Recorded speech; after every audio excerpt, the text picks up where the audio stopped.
வாழ்க வையகம், வாழ்க வையகம், வாழ்க வளமுடன். குரு வாழ்க, குருவே துணை. ஆசான் அருட்தந்தை வேதாத்ரி மகரிஷி அவர்கள் நம்மோடு சுக்குமமாக நிறைந்து இன்றைய நிகழ்வை சிறப்பித்து தருவாராக. அனைவருக்கும் இனிய மாலை வணக்கங்கள். இன்று ஞாயிற்றுக்கிழமை நமக்கு சிறப்பு சிந்தனை வழங்குவதற்காக நம்மிடையே வருகை தந்துள்ள பேராசிரியர் ரேவதி சிவகுமார் அம்மா அவர்களை பற்றி உங்கள் முன் அறிமுகம் செய்வதில் பெருமகிழ்ச்சி அடைகிறேன். அம்மா அவர்கள் 2009ஆம் ஆண்டுல வில்லிவாக்கம் அறக்கட்டளையின் மூலமாக மனவளக்கலையில் தன்னை இணைத்துக் கொண்டார்கள். தொடர்ந்து அகத்தாய்வு பயிற்சிகளை எல்லாம் கற்றுக்கொண்டு மனவளக்கலையை தன்னதாக்கி கொண்டு பிறகு விஷன் கல்வியின் மூலமாக MSc பட்டமும் பெற்று மனவளக்கலையில தன்னாலான தொண்டை மிகச் சிறப்பாக செய்து வரக்கூடிய ஒரு அன்புள்ளம். கர்மயோகப்படி தான், குடும்பம், சமுதாயம், ஊர், உலகம் ஒன்றால் ஒன்று கெடாத வகையில். அதுதாங்க சிறப்பு. ஒரு சிறப்பான விஷயம் என்னன்னா, அவங்க சொல்லுவாங்க, மௌனத்துல நான் வைக்கிற சங்கல்பம் என்னன்னா, என் வாழ்க்கை முழுவதும் ஏதாவது ஒரு வகையில் நான் வேதாத்திரியத்திற்கு தொண்டு செய்து கொண்டே இருக்க வேண்டும் சுவாமிஜி அப்படின்னு வேண்டுகோள் வைப்பேன் அப்படின்னு சொல்லுவாங்க. அந்த வேண்டுகோள் தானோ என்னவோ, இப்போ இறைநிலை தவத்துல நம்ம ஒரு வார்த்தை சொல்லுவோம், எல்லோருடைய கருமையமும் ஒரே கோர்வையாக இணைக்கப்பட்டிருக்கு அப்படின்னு சுவாமிஜி சொல்லுவாங்க இல்லையா? ஒரே கோர்வை அப்படின்னா என்ன அர்த்தம்? ஒரே லைன்னு சொல்லலாமா? அப்போ ஆன்லைன் அப்படின்னு சொல்லலாம். அப்போ வேதாத்திரிகள் அத்தனை பேரையும் ஆன்லைன்ல நிறுத்தணும் அப்படின்னு அவங்க நினைச்சாங்க. சரி, வேதாத்திரியராக நாம மாறணும்னா என்ன பண்ணணும்? உள்ளே கடந்து நம்மளை பார்க்கணும் இல்லையா? தன்னை அறிதல். தன்னை அறியணும்னா சின்னதா இருந்தா தெரியுமா? தெரியாது. நம்ம பெருசாக்கி பார்க்கணும். நம்மை நாமே உள்ளே நுழைந்து பெருசாக்கி பார்க்கறதுக்கு என்ன சொல்லுவோம்? ஜூம் பண்ணி பாருங்க அப்படின்னு சொல்லுவோம் இல்லையா? அது புகைப்பட துறையில் இருக்கவங்க உபயோகப்படுத்துற ஒரு வார்த்தை. பெரிதாக்கி பார்த்தல், ஜூம் சொல்லுவாங்க. இப்போ இந்த ஆன்லைன்ல வைக்கணும்னா ஜூம் பண்ணணும் அப்படின்னு அவங்களுக்குள்ள ஒரு எண்ணம் தோன்றியது. அதனால என்ன பண்ணாங்க, சாரல் மாதிரி காத்துதான் எல்லா பக்கமும் நுழைஞ்சு உள்ள போகும். வேதாத்திரிய காத்து எங்கெங்க யாருக்குள்ள எல்லாம் போயிருக்கோ அவங்களை எல்லாம் வான்வழியே இணைக்கணும், ஆன்லைன்ல இருக்கணும் அப்படின்னு ஸ்கை வேதாத்திரிய சாரல் அப்படின்னு சொல்லக்கூடிய ஒரு ஜூம் இணைய தியான குழுமத்தை ஆரம்பிச்சாங்க. அவங்க இதை விரும்ப மாட்டாங்க. ஏன்னா அவங்க எப்போதும் சொல்லுவாங்க, நான் மட்டும் வேதாத்திரிய சாரல் இல்லை, அது அவங்களுடைய பெருந்தன்மை. ஆனால் அவர்களுக்குள்ளேதான் மகரிஷி அந்த விதையை விதைத்தார். அத கடந்த ஜூன் மாசம் அவங்களும் இன்னொரு அன்புள்ளமும் சேர்ந்து அழகா ஆரம்பிச்சாங்க. இன்னைக்கு அவங்களுக்கு உதவி செய்யறதுக்கு கூட 14 பேர் இணைஞ்சிருக்காங்க. ஒரு 16 பேரை இணைச்சுக்கிட்டு ரொம்ப அழகா மனவளக்கலையை கொண்டு சேர்த்து கொண்டு இருக்கிறாங்க. அந்த ஸ்கை வேதாத்திரிய சாரல் ஜூம் ஆன்லைன் தியான குழுமத்துல இவர்களும் ஒரு பங்கு வகித்துக் கொண்டிருக்கிறார்கள் என்பதை இங்கு பெருமையோடு பதிவு செய்வதில் மகிழ்ச்சி அடைகிறேன். என்றும் மனவளக்கலையை தனதாக்கி கொண்டு எல்லார்கிட்டையும் சரியான முறையில் மனவளக்கலை சென்று சேர வேண்டும் என்ற உத்வேகத்தோடு தன்னை இயக்கிக் கொண்டிருக்கும் ஒரு நல்ல உள்ளம் ரேவதி சிவகுமார் அம்மா அவர்கள் இன்னைக்கு நம்மிடையே வந்திருப்பது நமக்கு பெருமை. வேளச்சேரி மனவளக்கலை மன்ற அறக்கட்டளையின் சார்பாகவும் வேளச்சேரி யூத் விங் அமைப்பின் சார்பாகவும் உங்களை வரவேற்று அமர்கிறோம். நன்றி அம்மா. வாழ்க வளமுடன். வாழ்க வளமுடன். ஆரம்பிக்கலாமாங்கம்மா? ஆரம்பிக்கலாங்கம்மா. நன்றிம்மா. வாழ்க வையகம், வாழ்க வையகம், வாழ்க வளமுடன். குரு வாழ்க, குருவே துணை. அன்னையாய், தந்தையாய், அனைத்துமாய் நம்மை வழி நடத்தும் ஆசான் அருள் தந்தை வேதாத்ரி மகரிஷி அவர்களின் பொற்பாத கமலங்களை வணங்கி நம்மோடு சூக்குமமாக நிறைந்து நம்மை வழி நடத்தும் வேண்டி இந்த அருமையான இந்த வாழ்விலே நற்சிந்தனை தொடங்குகிறோம். அதற்கு முன்னதாக சென்னையில் மழை. இங்க நாம் வில்லிவாக்கம் பகுதியை சேர்ந்தவள். காலையிலிருந்து மதியம் வரைக்கும் இங்கேயும் மழை, சாரலோடு கூடிய மழை. சாரல் தவம் இயற்ற இன்னொரு சாரல் அறிமுகப்படுத்த இன்னும் மற்ற சாரல்கள் நம்ம குழுமத்தில் இணைந்து வேதாத்திரிய சாரல் ஒரு நல்ல ஒரு மென்மையான குளிர்ந்த காற்றோடு, இப்ப சாரல்னா அந்த 16 பேர் தான் சாரல் இல்ல, அது ஒரு ஐடென்டிட்டிக்காக அது பேரு வைக்கணும்ட்டு அது வச்சோம், அவ்வளவுதான். அது அந்த நேரம் வந்த பேரு, அவ்வளவுதான். ஸோ மனவளக்கலைங்கிற மிகப்பெரிய குடைக்கு நாம எல்லோருமே ஒண்ணுதான். நாம் அனைவருமே குருவின் குழந்தைகள். அம்மா ரொம்ப மிகப்படுத்தி என்னை அறிமுகப்படுத்தியிருக்காங்க. வாழ்க வளமுடன். நன்றி அம்மா. வாழ்க வளமுடன். சிந்தனையை, உடல் நலத்தை சீரமைத்து உய்வித்த குருவே வாழ்க. உன்னிலே நான் அடங்க, என்னுள்ளே நீ விளங்க, உனது தன்மை ஒளிர எனது உள்ளம் தூய்மை பெற்றேன். இனி வேறென்ன வேண்டும் இறைவா? இப்பேறு பெற்ற பின்னர் மனித பிறப்பு எய்தியதே முழுமை, இன்ப ஊற்றாய் நிறைந்த இறைவா. வாழ்க வளமுடன். வாழ்க வளமுடன். இன்னைக்கு இந்த இனிமையான மாலை பொழுதில் கூடியிருக்கும் இருபால் மெய்யன்பர்களுக்கு நெஞ்சார்ந்த வணக்கங்களை தெரிவித்துக் கொண்டு, நற்சிந்தனை, மனிதனை புனிதனாக்கும் மனவளக்கலை. மன்றத்துல ஒரு பேராசிரியர் வகுப்பு எடுத்துக்கிட்டு இருந்தாங்க. அவங்க சொன்ன ஒரு ஹாஸ்யமா சொன்ன ஒரு விஷயம் ரொம்ப பிடிச்சிருந்தது. மனிதன் தனது காலத்தை மிச்சம் பண்ண, துரிதப்படுத்தி கொள்ள சைக்கிள் ஓட்ட ஆரம்பிச்சான். 2 சக்கரம் இல்லையா, சைக்கிள். அதன் பிறகு அடுத்த விஞ்ஞான வளர்ச்சி 2 சக்கர மோட்டார் வாகனம். பொருளாதார வளர்ச்சி, விஞ்ஞான வளர்ச்சி ரெண்டுமே 2 சக்கர மோட்டார் வாகனம். அதுக்கு அடுத்தது இன்னும் ஒரு படி மேல போய் கார், விமானம். சக்கரத்துல நிலத்துல போறதே கிடையாது, எல்லாம் பறக்கிறது தான். இப்படி பரபரப்பாய் போய்கொண்டிருந்த மனிதன் என்ன ஆச்சு? கடைசியில மீண்டும் ஓடாத சைக்கிளை ஓட்டி கொண்டிருக்கிறான். எங்க ஓட்டிட்டு இருக்காங்க? ஜிம்ல ஓட்டுறாங்க, வீட்டுல வாங்கி வச்சுட்டு ஓட்டுறாங்க. வயிற்றை நிரப்புவதற்கு ஒரு கூட்டம், நிரப்பியதால் வந்த உபாதையால் வயிற்றை குறைப்பதற்கு ஒரு கூட்டம். அப்போ ஒவ்வொருத்தருமே மன்றத்துக்குள்ள வரும்போது, மனவளக்கலை யோக பயிற்சிகள்ல, மனவளக்கலை மன்றங்களுக்கு வரும்போது பாத்தீங்கன்னா, வந்த அன்பர்கள்ல கண்டிப்பா ஒரு 80-90% ஏதோ ஒரு மன அமைதி கெட்டோ, உடல் நலம் குன்றியோ, ஏதோ ஒரு விதத்தில் அமைதி தேடித்தான் மன்றத்துக்குள்ள வராங்க. ஒரு அம்மா உடம்பு கால் வலி, மூட்டு வலி, முடியலன்ட்டு வந்தாங்க. அவங்களுக்கு பயிற்சி கொடுக்கறோம். பயிற்சி எடுத்துக்கிட்டு தீட்சை வாங்கிக்காம போயிட்டாங்க. தீட்சை எடுத்துக்கல அவங்க. இப்ப என்ன காரணம் கேட்ட போது, அவங்க வரலையேன்னு விசாரிச்ச போது, அவங்களுக்கு உடம்பு பிரச்சனை, அது மட்டும் சரி பண்ணிக்கிட்டா போதும் அப்படி சொல்லி சொன்னாங்க. அதுக்கு மூல காரணமா இருக்கிற, எதனால அந்த உடல்ல நோய் வருது, அதுக்கு மூல காரணம் என்ன அப்படிங்கிற அந்த ஒரு காரணத்தை தெரிஞ்சுக்கவே அவங்க வரல. தெரிஞ்சு தெரியாம ஒரு பேச்சு வழக்கு பாத்தீங்கன்னா, என்ன பாவம் செஞ்சனோ நான் இவ்வளவு கஷ்டப்படுறேன்னு.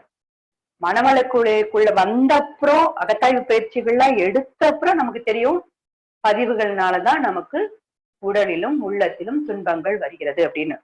ஆனா வராதவங்களும் என்ன சொல்றாங்க? என்ன பாவம் செஞ்சேனோ இவ்வளவு கஷ்டப்படுறேன். சாமிஜியோட பாடல் ஒரு அழகான பாடல். முன்னோர்கள் செய்த வினைப்பதிவு வித்தில் உண்டு, மூளையிலே உன் செயலின் பதிவனைத்தும் உண்டு, பின்னே நீ செய்வினைக்கு புலனைந்தும் இயக்கி பெற்ற பழக்கப்பதிவு உண்டு. இம்மூன்றும், இந்த மூன்றின் காரணத்தினால் உடலிலே நோய், உள்ளத்திலே களங்கம், மனதிலே குழப்பம், வாழ்விலே சிக்கல். நம்ம என்ன நினைக்கிறோம்? நல்ல தெம்பா இருக்கும் பொழுது என்னெல்லாம் அனுபவிக்க முடியுமோ அனுபவிச்சுன்னு பார்க்கும். உடலும் மனதும் தோய்ந்து போகும்போதுதான், அப்பதான் மனுஷன் முடிச்சுக்கிறான். அப்ப முழிக்கும் பொழுது காலம் கடந்து விடுகிறது. விளைவு இல்லா வினை இல்லை, வினையினூடே விளைவு பல தொக்கி நிற்கும் இயற்கை நீதி. விளைவுக்கும் வினைக்கும் இடை கால நீளம், விளைவு தரம் இவை வினையின் தன்மை ஒக்கும். எப்பயோ எங்கேயோ என்னைக்கோ போட்டதோடதுதான் இன்னைக்கு நம்ம அனுபவிச்சுட்டு இருக்கோங்கிற அந்த விழிப்பு இல்லாத காரணத்தினால் இனி வரும் காலத்தினாவது விழிப்புணர்வோடு இருப்போம் அப்படின்னு தெரியாத காரணத்தினால் அதை தெரிஞ்சுக்காமையே மேலும் மேலும் பதிவுகளை அந்த காரணத்தினால துன்பப்பட்டு கொண்டே இருக்கிறோம். ஒரு கட்டத்துல துன்பமே வாழ்க்கையாய் அனுபவிக்கிறோம். நடுவுல இன்பமும் வருது. எங்கேயோ செஞ்ச ஒரு ஓரத்துல இருக்கிற புண்ணியத்தினால மகிழ்ச்சி, இன்பம் இதெல்லாமும் வருது. ஆனா அது அனுபவிக்கிறதுக்குள்ள அடுத்த ஒரு பிரச்சனை வந்து அதை அடிச்சுட்டு போயிடுது. அப்ப என்ன விரக்தியில என்ன பண்றோம்? ஒரு கட்டத்துல ஏன் இப்படி கஷ்டப்படுறோம், எதுக்காக இப்படி பிறந்தோம், சலிப்பு, ஏன் இப்படி பிறந்தோம் அப்படி சலிப்புல வர ஒரு கேள்வி கூட, அந்த எண்ணம் கூட, மனதிலே தோன்றும் எண்ணம் தக்க குருவிடம் கொண்டு சேர்க்கும். ஒவ்வொரு ஆன்மாவும் தன் மூலத்தை உணர்ந்து அதனுடன் ஒன்று கலக்கவே பிறவி எடுக்கிறது. அந்த நீண்ட நெடிய பயணத்தில் சேர்த்து கொண்ட பதிவுகளின் காரணத்தால் இன்ப துன்ப விளைவுகளை அனுபவித்து பிறவி தலையிலிருந்து மீள முடியாமல் தவிக்கிறது. ஆன்மாவின் அலறல் யாருக்கும் தெரியறதில்லை. ஏன்னா அந்த ஆன்மாவை உள்ள அகமுகமாக உள்முகமாக திரும்பி பார்க்கறதே கிடையாது. நாம் வாழும் வாழ்க்கை, நமது கண்ணோட்டம், நமது பார்வை எல்லாம் புற உலகை சார்ந்தேதான் இருக்கு. யாருமே உள்ள திரும்பி பார்க்கறதே கிடையாது. இப்ப பிறவியின் நோக்கம் உணரும் போது இவ்வளவு அதுக்கப்புறம் தான் நீங்களே பாருங்க, சாமி கிட்ட பக்தி மார்க்கத்துல இருக்கிறவங்க சாமி கிட்ட எப்ப வேண்டாங்க, நல்லா இருக்கும்போது தேங்க்ஸ் சொல்லி யாரும் சாமி கிட்ட போறதே கிடையாது. பிரச்சனை வரும்போதுதான் 108 தேங்காய் உடைக்கிறேன், கால் முட்டு வலி இருக்கும், 108 தடவை சுத்துறேன்னு வேண்டிப்பாங்க. 50 சுத்தத்துக்குள்ள கால் ஒழிஞ்சு போயிடும். அப்போ வந்து தனக்கு தேவை வரும்போதுதான் இறைவனை பற்றிய சிந்தனையே வருது. ஆனா அது ஏன் அந்த துன்பப்படுறோங்கிற அந்த விழிப்புணர்வே இல்லை. அப்ப பிறவின் அந்த விழிப்புணர்வு கிடைக்கும் பொழுது, அதாவது குரு வந்து இப்ப முருகா என்னை காப்பாத்து அப்படின்னா முருகன் வேலோட மயில் மேல வந்து நிக்க மாட்டார். தெய்வம் மனுஷ ரூபேன, பகவான் மனுஷ ரூபேன இன்னொரு மனிதர்கள் மூலமா தான் நமக்கு வந்து சொல்லுவாங்க. அது போல துன்பம் வரும் பொழுது மனம் தோய்ந்த நிலையில், அந்த ஒரு சலிப்பான அந்த மனநிலையில், மன உளைச்சலில், அப்பதான் என்ன பண்றோம், என்னத்துக்கு பிறந்து என்ன சாதிச்சோம் அப்படின்னு யோசிக்கும் பொழுது இந்த குரல், இந்த ஆன்மாவின் தேடல், ஆன்மா ஏற்கனவே தேடல்ல தான் இருக்கு, தேடலோட தான் பிறந்திருக்கு உள்ள. அந்த மூலத்தை தேடும் பொருட்டு தான் ஒவ்வொரு ஜனனமும் நடக்கிறது. அப்போ அந்த தேடல் அந்த குருவோட இணைச்சிடுது, அந்த குருவின் காதுக்கு கேட்டுடுது. அப்ப எந்த ஒரு பதிவோட அழுத்தம் எந்த வகையில இருக்கோ, எந்த மாதிரி ஒரு தேடலோட இருக்கோ, எந்த மாதிரி ஒரு எண்ணங்களோட இருக்கோ, அந்த தேடலானது, அந்த எண்ணமானது தக்க குருவை கொண்டு வந்து சேர்க்கிறது. இப்ப நம்ம குருவோட வாழ்க வளமுடன், குருவோட உயிர்கலப்பு கிடைச்சாச்சு. நாம எல்லாம் மனவளக்கலை யோகிகள், குருவோட உயிர்கலப்பு கிடைச்சாச்சு, தீட்சை எடுத்துட்டோம், மகிழ்ச்சிட்ட வந்தாச்சு. தினம் தவம் செய்யறோம், தச்சோதனை செய்யறோங்கிறோம், மாற்றம் வந்தாச்சா? இன்னும் சிரமப்படுறோம். உடல் ரீதியாக, உள ரீதியாக கொஞ்சம் திரும்பி நம்மளுடைய கடந்த கால வாழ்க்கை, மனவளக்கலைக்கு முன், மனவளக்கலைக்கு பின் அப்படின்னு ஆராய்ச்சி பண்ணி பார்த்தோம்னா, மனவளக்கலைக்கு முன்னாடி கூட பிரச்சனைகள் இருந்திருக்கும். மனவளக்கலைக்கு பின் வந்த பிறகு ரொம்ப அதிகமான மாதிரி இருக்கும், ஒரு ஃபீலிங் வரும். உண்மையில் நடப்பது என்ன அப்படின்னு பார்க்கும் பொழுது, இந்த மனவளுக்கு வந்த அப்புறம் வந்த உடனே வினைப்பதிவுகள் உடனே கடகடன்னு போயிடாது. என்ன நடக்கும் அங்க அப்படின்னா, இந்த ஆன்மாவை, இந்த நாம் எடுத்த இந்த பிரிவின் பயனை அடைய, இந்த ஆன்மாவை தூய்மை செய்ய ஏற்கனவே கருமையத்தில் அழுத்தமாக பெற்றுள்ள அந்த பதிவுகள், களங்கங்கள், அதை வந்து அதை தூய்மைப்படுத்த இப்ப அனுபவிச்சுதானே தீர்க்கணும். என்னைக்கு நம்ம போட்டது ஒண்ணுக்கும் நம்ம பதில் சொல்லிதான் ஆகணும். இங்கேருந்து நம்ம ஆழியார் போறோம், சென்னையில இருந்து ஆழியார் போறோம், சென்ட்ரல் வரோம், ட்ரெயின் பிடிச்சுக்கிறோம், ஒரு ஸ்டேஷனா கடந்து ஆழியார் கோயம்புத்தூர்ல இறங்கி ஒரு வேன் பிடிச்சு பொள்ளாச்சி தாண்டி ஆழியார் போறோம். திருப்பி ஆழியார்ல இருந்து திருப்பி வரணும் நம்ம சென்னைக்கு, ஆழியாரும் திரும்பி சென்ட்ரல் இப்படி வர முடியும் இல்லையா? இப்ப அங்க இருந்து அதே ரூட்ல திரும்பி வரும், கோயம்புத்தூர் வரும், கோயம்புத்தூர், ஈரோடு, திருப்பூர், சேலம், அப்படி ஒரு ஸ்டேஷனா கடந்து சென்ற பாதையில் மீண்டும் கடந்து அது இடைநிலைக்கிட்ட போகணும். எங்க இருந்து வந்தோமோ திரும்பி போகணும்னா அதே வழியில திரும்பி போகணும். ஆனா வரும்போது நாம் சேர்த்து கொண்ட அந்த பதிவுகளுக்கு பதில் ஒன்றொன்றுக்கும் சொல்லிக் கொண்டேதான் போகணும், அனுபவித்து கொண்டேதான் போகணும். அப்ப இப்படிதான் நமக்கு பதிவுகளை நமது அப்ப என்ன ஆகுது, இந்த ஆன்மா தூய்மை பெற விரைவாக அந்த தூய்மைப்படுத்தும் பணி இறைநிலையால் விரைவாக நடத்தப்படுகிறது. இந்த இடத்துலதான் குரு நமக்கு எப்படி உதவுகிறார் என்பது பார்ப்போம். சிறு தவறு பெருந்துன்பம், இதுக்கெல்லாம் காரணம் வினைப்பதிவு சொன்னோம். சாமிஜியர் ஒரு அழகான பாடல் பாருங்க. சிறு தவறு பெருந்துன்பம் விளைத்தல் கண்டு சிலர் வினையின் பயன் கொள்கை தவறென்பார்கள். நிறுவையிலே எடைக்கல் ஓர் தட்டில் வைத்து நேரெதிரில் பொருள் வைத்து நிற்கும் பொழுது இறுதியிலே வைக்கும் பொருள் சிறிதென்றாலும் இதற்கு முன்னம் வைத்ததெல்லாம் சேர்ந்த அழுத்தம் பெரும் உண்மை சான்றாகும். முன் இருப்பாம் பெருந்திய பதிவு சிறு தவறால் ஓங்கும். இப்ப ஏற்கனவே அந்த பதிவு இருக்கிறது தான் நமக்கு திரும்ப இப்ப புரிஞ்சாச்சு. வினைப்பதிவே ஓர் தேகம் கண்டாய், எனது உடல் உள பிரச்சனைகளுக்கு காரணம் எனது பதிவுகளே. இப்ப எனக்கு புரிஞ்சாச்சு. குருவோட உயிர்கலப்பு கெட்டாச்சு, தீட்சை எடுத்துட்டேன், தவம் பண்றேன், தற்சோதனை பண்றேன், உடற்பயிற்சி செய்து உடலை சீர்படுத்திக்கணும் முயற்சி பண்றேன், காயக்கல்ப பயிற்சி பண்றேன், எனக்கு வழி தெரிஞ்சாச்சு. இது நான் எப்படி இதுல இருந்து எல்லாத்திலும் இந்த வெளியில நான் எப்படி வர முடியும்? பிரச்சனைகளுக்கு காரணம் எனது பதிவுகளே. எனக்கு போரும் இந்த பிறவியிலேருந்து நான் வெளிவிடணும். சஞ்சிதத்துக்கு நாம பொறுப்பு இல்ல. சஞ்சிதம் முன்னோர்கள் செய்த பதிவு வித்தில் உண்டு. பிராரத்தம் அறியாமை, விழிப்புணர்வு இல்லாத நிலையில பிராரத்தம். ஆனால் ஆகாமியம் நம் கையில். இந்த மனிதன் புனிதம் அடைவது நம் கையில். குருவின் உயிர் கலப்பு கிடைத்த பின்னர் நம் கையில் இருக்கு. என்னத்த மன்றத்துக்கு போற, உனக்கு கோபம் குறையல, எதுவுமே குறையலன்னு கேட்பாங்க. நாம நிறைய கத்துக்கிட்டு இருக்கோங்க. மன்றத்துல உண்மையா ஒவ்வொருத்தரும் நம்மள ஆய்வு செய்யும் பொழுது நமக்குள் மாற்றங்கள் சிறிது சிறிதாக மாற்றம் வந்திருப்பது நம்மளால உணர முடியும். நிச்சயமா மனவளக்கல யோகிகள் மற்ற மக்களிடம் வேறுபட்டுதான் இருக்கும். புனிதத்தை நோக்கி நாம் சென்று கொண்டுதான் இருக்கிறோம். அந்த புனிதத்தன்மை பெறுவதற்கான வழியில் நாம் பயணம் செய்து கொண்டுதான் இருக்கிறோம்.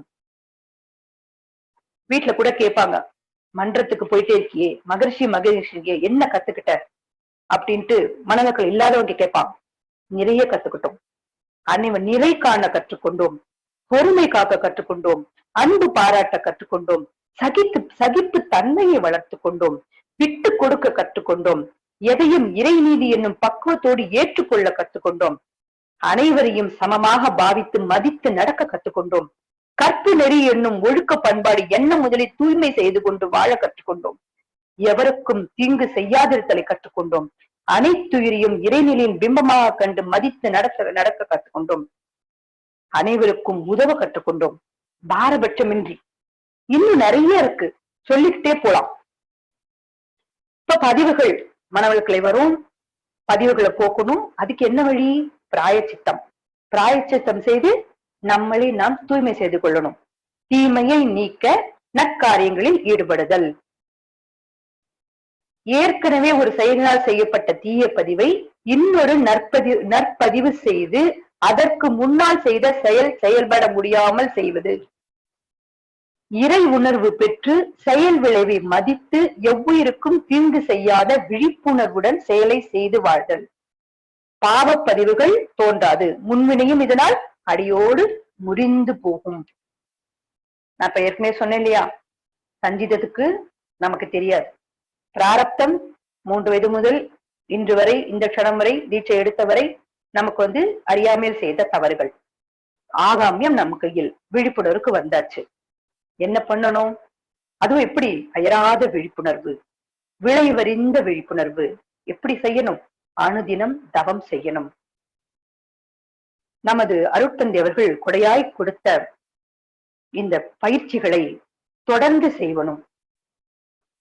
சுவாமிஜிக்கு நம்ம நம்மளை தூய்மைப்படுத்தி இந்த புனித தன்மைக்கு உயர்த்தி செல்லும் அருட்தந்தை அவர்களுக்கு நாம் 2 விஷயம் காணிக்கணும். சாமிஜி ஒரு பிரம்மஞானம் போகும்போது காணிக்கையா கேட்கிறாங்க பிளெஸிங்ல, ஒரு அருகுணங்களை என்கிட்ட கொடுத்துட்டு போங்க, காம குரோத லோகம் மோகம் மதம் ஆச்சரியம் இதை கொடுத்துட்டு போங்க, திருப்பி அதை வாங்கிக்காக சொல்றாங்க. அதையும் தாண்டி அது மட்டும் அல்லாது 2 விஷயம் செய்யணும் சாமிஜிக்கு. அதுதான் நாம் தரும் காணிக்கை. என்னன்னு கேட்டீங்கன்னா, அருட்தந்தை கொடுத்த இந்த பயிற்சிகள் தவிர்க்க முடியாத சூழ்நிலைகள் தவிர இந்த பயிற்சிகளை நாம் தவறாது செய்வது நாம் அவருக்கு தரும் முதல் காணிக்கை. எது? உடல் பயிற்சி, காயகல்பம், அகத்தவம், அகத்தாய்வு. இதை தொடர்ந்து செய்யணும். 2வது, அதன்படி வாழ்தல் நாம் அவருக்கு தரும் 2வது காணிக்கை. ஒரு பேராசிரியர் அம்மா கிட்ட எனக்கு பேசக்கூடிய ஒரு சந்தர்ப்பம். அந்த நேரம் பாத்தீங்கன்னா எனக்கு மன ரீதியாவும் உடல் ரீதியாவும் ரொம்ப பிரச்சனை. அவங்க கிட்ட நான் பேசினேன், தீட்சை எல்லாம் எடுத்துட்டு எம்எஸ்சி கூட முடிச்சுட்டேன். எம்எஸ்சி கூட அந்த டைம் முடிச்சுட்டேன். நானு நிறைய பிரச்சனை எனக்கு குடும்பத்துல. அப்ப அந்த அம்மா கிட்ட பேசக்கூடிய ஒரு வாய்ப்பு. ரொம்ப நேரம் பேசிட்டு இருந்தாங்க. அவங்க ஒரு விஷயம் மட்டும் சொன்னாங்க என்கிட்ட. அது வந்து குருவே அவங்களுக்குள்ள இருந்து சொன்ன மாதிரி இருந்தது. அன்னைக்கு ஒரு குரு உபதேசம் எனக்கு கிடைச்சது. அவங்க கிட்ட குரு பேசினதை நான் உணர்ந்துகிட்டேன். சொன்ன விஷயம், நீ தூய்மை பெறணும், உனது ஆன்மா தூய்மை அடையணும், களங்கங்கள் போகணும் அப்படின்னு உன்னுடனே நான் கலந்துள்ளேன். அதாவது குரு நமக்குள்ள வந்துட்டார், உன்னுடன் கலந்தாச்சு. அப்போ நமக்கு இப்ப என்ன, நான் சொன்னேன் இல்லையா, நம்ம எப்படி எல்லாம் மாறி இருக்கோம். எதையும் ஏற்றுக்கொள்ள இறைநீதி என்று ஏற்றுக்கொள்ளும் மனப்பக்குவம். அப்ப அது வந்த அப்புறம் ஏதாவது ஒரு விஷயத்துக்கு நம்ம துவண்டு போலாமா? அவங்க சொன்னாங்க இந்த வார்த்தை. இன்னைக்கு நான் ரொம்ப சின்சியரா அதை நான் ஃபாலோ பண்ணிட்டு வரேன். அவங்க சொன்ன வார்த்தை, நீங்க உடல் ரீதியா வர வலியை வந்து நம்ம அதை அனுபவிச்சுதான் ஆகணும். மன ரீதியாக தொய்வு அடைஞ்சோம்னா மன வளக்கலைய, நம்மளோட பேரே வந்து மனதை வளப்படுத்தும் கலை இல்லையா, மன வளக்கலை. அப்ப அந்த மனவளக்கலையே வந்து சாமிஜி வந்து நமக்கு அந்த நமக்குள்ள நம்ம புகுத்தி அதுவாவே வாழும்போது மனம் வலிமை பெறுகிறது இல்லையா.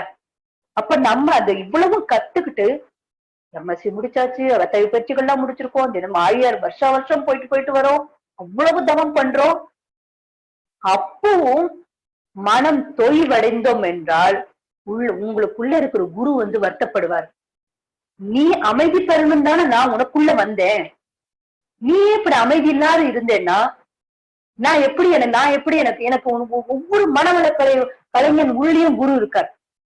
அப்ப நம்ம அமைதி இழந்து இருந்தோம்னா உள்ள இருக்கிற குரு வந்து வருத்தப்படுவாராம். உனக்கு அமைதி வரணும் தானே உனக்குள்ள வந்தேன், நீ அமைதி இழந்து இருக்கலாமா? ஏற்றுக்கொள், என்ன வருதோ அதை ஏற்றுக்கொள். அன்னைக்கு அதை வந்து ஒரு சங்கல்பமா எடுத்துக்கிட்டேன். எந்த பிரச்சனையா இருந்தாலும் சரி போல்டா ஃபேஸ் பண்றது. எனக்கு ஒரே ஒரு இது பிடிப்பு, குரு மட்டும்தான்.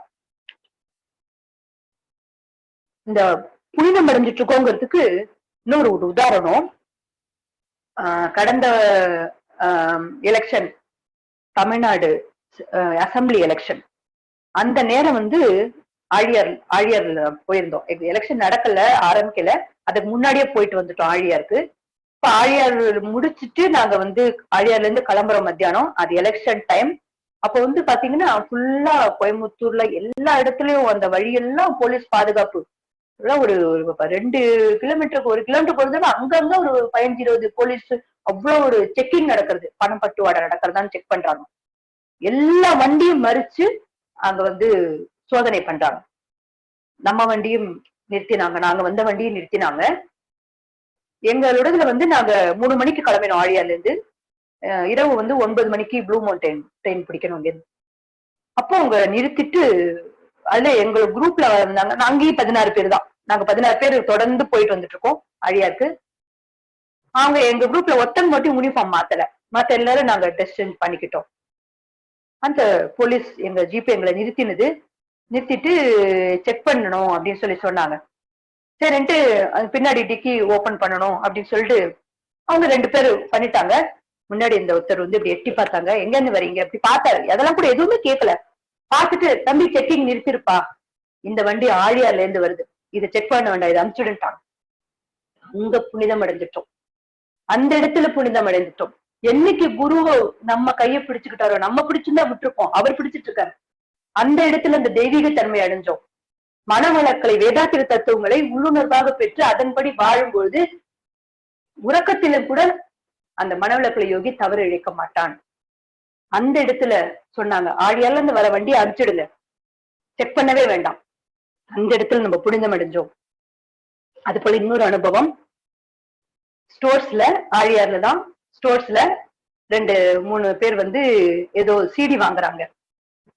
சிடி வாங்க இருக்கும்போது அங்க வந்து எடுத்து வச்சிட்டு இருக்காங்க, இன்னும் ஏதோ கேக்குறாங்க, உள்ள இருந்து எடுக்கிறாங்க. சோ அவங்க அந்த பணியாளர் வந்து அவங்க கடமையை செய்யறாங்க. ஆனாலும் என்ன சொன்னாங்க, அவங்க வந்து சிடி எடுத்து பார்த்துட்டு இருக்காங்க. அவங்க என்ன சொன்னாங்க, அந்த வேலை செய்யறவங்க அந்த அம்மா, அம்மா இப்படி ஓரமா வச்சிருங்க, பில்லு போட்டப்பறம் கை வைங்கம்மா அப்படின்னு சொல்லிட்டாங்க. பில்லு போட்டப்பறம் எடுத்து பாருங்க அப்படின்னு சொல்றாங்க. அதுக்கு அந்த அம்மா பதில் சொல்றாங்க, அம்மா நான் மனவளக்கலை பயிற்சிகள் செய்யறேன், விழிப்பு நிலையில இருக்கேன், அயராத விழிப்பு நிலையில இருக்கேன், விளைவறிந்த விழிப்பு நிலையில இருக்கேன்.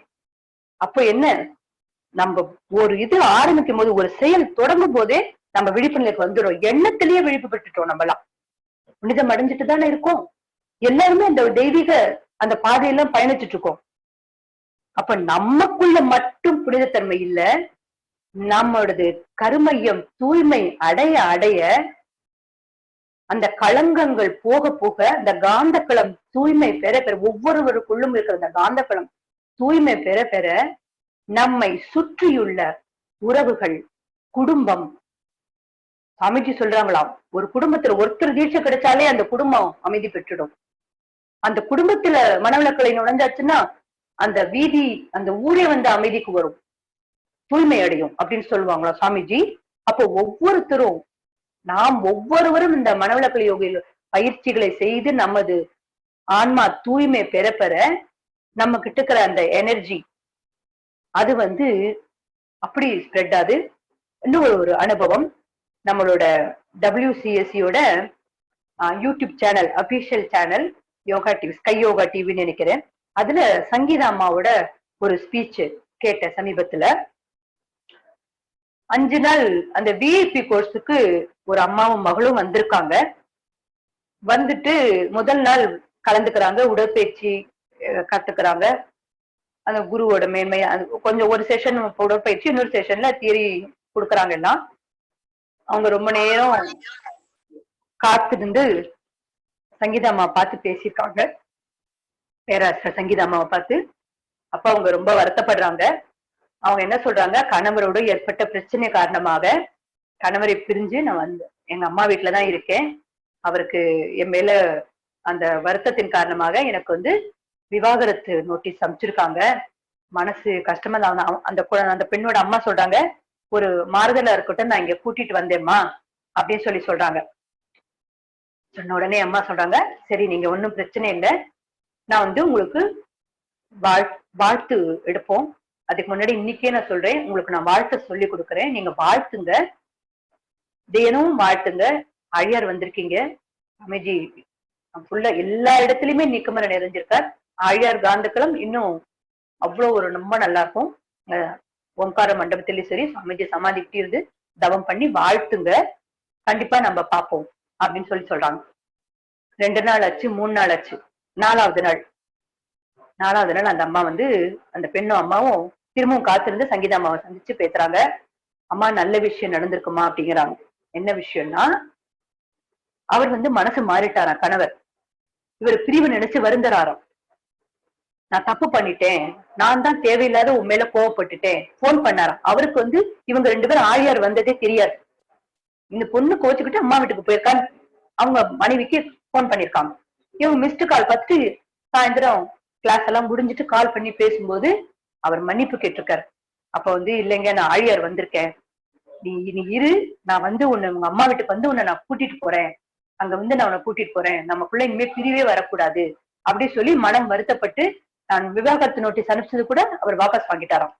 அப்ப அவங்க சொன்னாங்க, நான் ஆழியார் வந்திருக்கேன், 2 நாள்ல வகுப்பு முடிஞ்சு நான் வந்துருவேங்க, வந்துட்டு நான் வந்துடுறேன், அப்ப அந்த அந்த பெண் ஒரு 5 நாள் அடிப்படை பயிற்சி எடுத்து அந்த 5 நாள் பயிற்சியில குருவை நம்புறதுக்கு வருஷ கணக்குல தவம் தேவையில்லைங்க. பண்ணலாம், தினம் தவம் பண்ணுவோம். தவம் செய்வார் தம் கர்மம் செய்வார், கண்டிப்பா செய்வோம். ஆனா நம் வாழ்வில் மாற்றம் வரணும்னா குருவை நம்பணும். புனிதத்துவம் அடையணும்னா குருவோடு குரு நினைவாக வாழணும். குரு கொடுத்த தத்துவங்களை தத்துவங்களாக வாழணும். அப்போ அந்த புனிதத்தன்மை, அந்த நமக்குள்ள வளர்ந்த புனிதத்தன்மை நம்மை மட்டும் உயர்த்தாமல் நம்மை சார்ந்தோரையும் உயர்த்துகிறது. இது எவ்வளவு பெரிய ஒரு உதாரணம். இது இன்னைக்கு கூட யூடியூப்ல இருக்கு. நான் சர்ச் பண்ணி நான் எல்லாருக்கும் ஷேர் பண்றேன். என் அம்மா சங்கீதா அம்மா கொடுத்த அந்த வீடியோ ஒரு 3-4 நிமிஷம் பேசியிருப்பாங்க. எனக்கு ரொம்ப மேய்ச்சலுக்கு அந்த அந்த வாழ்த்து எந்த அளவுக்கு அந்த குடும்பத்துல ஒரு அந்த வாழ்த்து மாறி அந்த கணவன் நோட்டீஸ், விவாகரத்து நோட்டீஸ் கொடுத்த கணவனை திரும்ப 2 நாள்ல அவங்களுக்குள்ள ஊடுருவி அந்த மாற்றம், அந்த குடும்பத்துல மீண்டும் மகிழ்ச்சியும் அமைதியும். நீ வந்த உடனே சொல்லு, நான் உடனே உன்னை கூட்டிட்டு போயிடுறேன். எவ்வளவு பெரிய ஒரு மிராக்கிள் இல்லையா அது? இன்னொரு ஒரு அனுபவம் நான் இதோட சொல்லி நிறைவுக்கு வரேன். ஒரு பேராசிரியர் தம்பதியர், மூத்த பேராசிரியர் தம்பதியர் சாமிஜி கூடவே இருந்து அவருக்கு பணிவுரை செய்யக்கூடிய பாக்கியம் அவங்களுக்கு. தூய்மையான அந்த தெய்வீக டிவைன் சோல்ஸ். அந்த அம்மாவுக்கு கர்ப்பப்பையில கேன்சர். அப்போ அது மட்டும் இல்லாம அதோட விளைவுகள், பெண்களுக்கே உரிய அந்த அந்த கால் மூட்டு வலி பிரச்சனை, அதெல்லாம் இப்போ ரொம்ப வலி ஒரு நாள் ரொம்ப அதிகமா இருக்கும்போது உங்க சுவாமிஜி அவங்க முகம் ஆட்டம் பார்த்து முடியலையா அப்படின்னு சொல்லி கேக்குறாங்க. அம்மா வலி அதிகமா இருக்கு. சுவாமிஜி ஹீலிங் கொடுத்தாங்களாம். கால் மூட்டு வலிக்கு ஹீலிங் கொடுத்தாங்களாம்.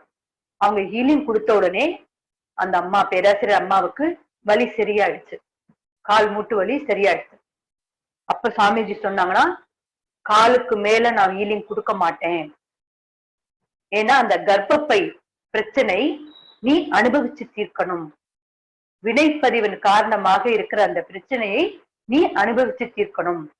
அப்ப இந்த இடத்துல ஒரு குரு நம்மளை காப்பாத்திருக்கலாமே அப்படின்னு பார்க்கும்போது குருவோட கருணையை நினைக்கணும். நம்மளோட பதிவுகளை நம்ம அனுபவித்தே தீர்க்கணும். குருவுடனான உயிர் கலப்பு அந்த அனுபவிக்க அதை நேர்கொள்ள அதை சந்திக்க போதிய உடல் மன வலிமையை கொடுத்து விடும். குருவோட தொடர்பு ஏற்படுவதற்கு முன்னால் எப்படி இருந்திருப்போம்? ஒரு மூட்டை இருக்கு, அது வெயிட் தெரியாது, அதை தூக்கிட்டு வான்னு நம்மளால தூக்க முடியாது, ரொம்ப கஷ்டப்பட்டு தூக்குவோம். இப்ப குருவுடனான தொடர்பு அது ஒரு 50 கிலோ மூட்டை நமக்கு தெரிய வச்சிடுது. இப்ப 50 கிலோ மூட்டையை தூக்குறோங்கிற அந்த வலிமை உடல் கொண்டு வந்துடுது. சோ அது மாதிரி நம்ம அந்த மூட்டையை தூக்குறோம், எளிதாக தூக்குறோம். அப்ப குரு நம்முடனே இருப்பார். வலிக்கும், ஆனா வலிக்காது. ஏன்னா பதிவுகளை நாம் தீர்த்தே ஆக வேண்டும், அனுபவித்தே தீர்க்க வேண்டும். அப்ப குரு நம்முடைய வருவார். இப்ப எப்படிலாம் உயர்த்துவார் குரு? எப்பொருளை எச்செயலை எக்குணத்தை எவ்வுயிரை ஒருவர் அடிக்கடி நினைந்தார் அப்பொருளின் தன்மையாய் நினைத்தோராற்றல்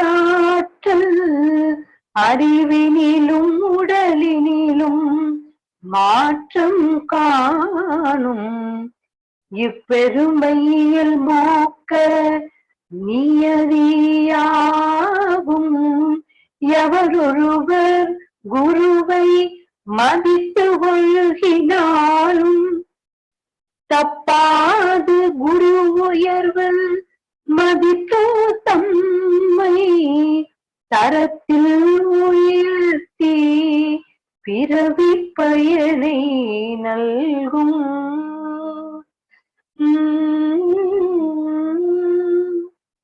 என்னை யான் அறிய வேண்டி இறையே என் குருவாய் வந்தாய். இறை வேறு குரு வேறு அல்ல. இறைநிலை உணர்ந்தவர்கள் தான் குரு. அந்த குருவையே நாம் நினைத்து கொண்டே இருக்கும் பொழுது, குரு வழி வாழும் பொழுது, குருவின் தன்மைகள், குருவின் எண்ணங்கள் நமக்குள் ஊடுருவ ஆரம்பிக்கும். அந்த தெய்வீக எண்ணங்கள் நமக்குள் ஊடுருவ ஆரம்பிக்கும். அங்கேயே நாம் புனிதத்துவம் பெறுகிறோம். அதிலேயே நம்ம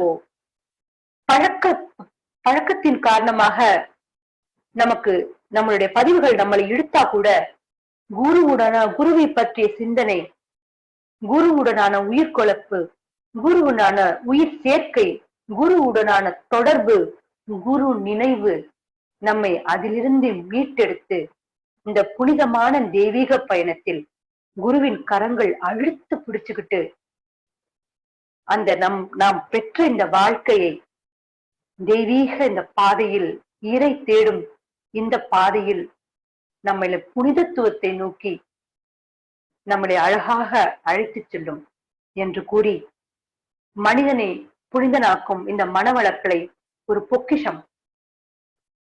என்னைக்கோ செஞ்ச நம் தாய் தந்தையர் அவர்கள் செய்த புண்ணியம் நமக்கு இப்பேற்பட்ட ஒரு குரு. நமக்கு இந்த இயல்பு வாழ்க்கையில் வாழ்பவர்களும் தீட்சை எடுத்துக்க முடியும், தவம் பண்ண முடியும், பிறவி தலையிலிருந்து விடுபட முடியும், ஆன்மாவை பற்றி அறிந்து கொள்ள முடியும், இறையின் உணர்வு பெற முடியும் என்று எளிமையாக போதித்த இப்பேற்பட்ட குருவின் அந்த திரு வேதாத்திரத்தை நாமும் போதிக்கப்பட்டுள்ளோம். இந்த இடத்துல ஒரே ஒரு சின்ன விஷயத்தை மட்டும் சொல்லி நிறைவு பண்ற, கொஞ்சம் டைம் அதிகமாயிடுது. என் தங்கைட்ட நேற்று என் தங்க பேசிட்டு இருந்தா, மனவளக்கலை அன்பர்கள் எனக்கு க்ளோஸா இருக்கிற ஃப்ரெண்ட்ஸ் வந்து அவளுக்கு நான் அறிமுகப்படுத்தியிருக்கேன். ஸோ நாங்க பேசும்போது ரொம்ப ஜாலியா பேசுவோம். அதை பார்த்துட்டு இன்னைக்கு நேற்றுக்கு என்கிட்ட ரொம்ப நேரம் பேசிட்டு இருக்கும்போது அவ சொன்ன ஒரு விஷயம், நீங்க யோகிகள் தவம்லாம் பண்றீங்க, கொஞ்சம் சீரியஸா இருப்பீங்கன்னு நினைச்சேன். ஆனா வந்து பயங்கரமா ஒருத்தர் கிண்டல் பண்ணிக்கிறீங்க, லைஃப ஜாலியா என்ஜாய் பண்றீங்க அப்படின்னு சொல்லி ஒரு வார்த்தை சொன்னா, நான் அப்ப சொன்னேன், நாங்க வந்து சாமியார் கிடையாது. சாமிஜி வந்து உறவிலே கண்ட உண்மை நிலை தெளிவை துறவினர். ஒன்றினால் ஒன்று கெடாமல் நமது கடமை செய்யணும் அப்படின்னு சொல்லி சொன்னார், தொண்டு செய்யணும்ட்டு. நாங்க யாரும் சாமியார்கள் கிடையாது. நாங்கள் விழிப்புணர்வோடு வாழ கற்றுக்கொண்டுள்ளோம், விளைவறிந்த விழிப்புணர்வில் வாழ்ந்து கொண்டிருக்கிறோம், எண்ணங்களை தூய்மை செய்ய கற்றுக்கொண்டுள்ளோம், அனைத்து உயிர்களையும் நேசிக்க கற்றுக்கொண்டுள்ளோம். எதிரிகளை வாழ்த்துன்னு சொல்லுவாங்க, எதிரிகள் லிஸ்டே வச்சுக்காதீங்க, எதிரிகளை யாரும் கிடையாது, எல்லாருமே நம்மளோட பதிவுகளை போக்கி நம்மளை தூய்மைப்படுத்த வந்த தெய்வீக பிறவிகள். அது போல எடுத்துக்க கத்துக்கிட்டு இருக்கோம்.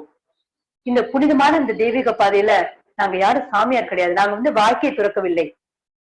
வாழ்க்கை வந்து எங்களுக்கு தவமாச்சு, தவமே வாழ்க்கையாச்சு. நம்ம அங்க இந்த மனவளக்கலை பயிற்சி வந்த பிறகு வாழ்க்கையில் ஒருவர் மேல் அந்த குடும்ப உறுப்பினர்களிடம் ஒருவர் மேல் ஒருவர் அன்பை செலுத்துவது அதிகமாச்சு. இதுதான் வந்து எங்களுக்கு மனவளக்கலை கத்துக் கொடுத்திருக்கு. மனவளக்கலை என்னும் இந்த மாபெரும் இந்த அற்புதமான யோகக்கலை வந்து வாழ்க்கையை புரிந்து உணர்ந்து விழிப்புணர்வோடு மன அமைதியோடும் மகிழ்ச்சியோடும் உடல் நலத்தோடும் மனவளத்தோடும் வாழ கற்றுக் கொடுக்கும் ஒரு அற்புதமான கலை.